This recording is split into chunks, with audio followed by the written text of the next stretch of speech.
is now good. I apologize, sir. We tried to come to you a minute ago, and you weren't you weren't able to hear us. But now I can tell by that intent look in your eye that you are hearing us okay. Yes, you were right about it. I can hear you now. You were right, as they say. You were right about this. Your thoughts today? Well, I'm always glad to be right. I often am not.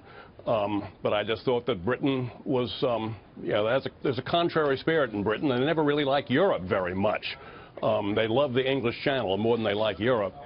And they also hate the bureaucracy of Brussels, which makes the Washington bureaucracy look absolutely lean. Is this a cultural issue? Is that what you're getting at, more so than maybe an economic, or?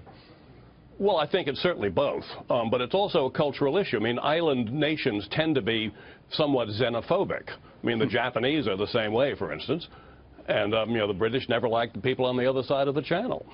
They just, but you do see the other side, the logic economically for making this move and all these forces, or do you, I mean, there were, using the term xenophobia, there have been allegations out there of racism in this whole thing. It really got ugly leading up to it, but what are you getting at?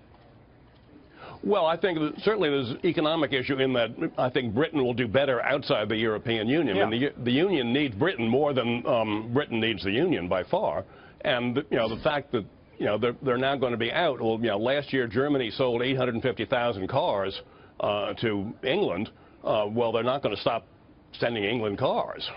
One more quick, let me just ask you one quick question. We're going to go to the top of the hour and reset everything for our viewers who may or may not be just joining us. But you're an historian, right, by trade. Is this some sort of a seminal moment? Is this people are trying to characterize something that is happening in real time. How do you characterize it? How big of a deal, in simple terms, is this?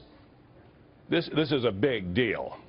Europe will never be the same. Heaven only knows what Europe will look like in 5 years, but it won't look a thing like it does now. Other countries are suddenly saying, hey, we could have a referendum too.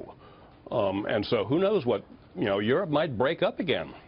John Steele Gordon, he was right when he was on yesterday, and we thank him for his perspective again today.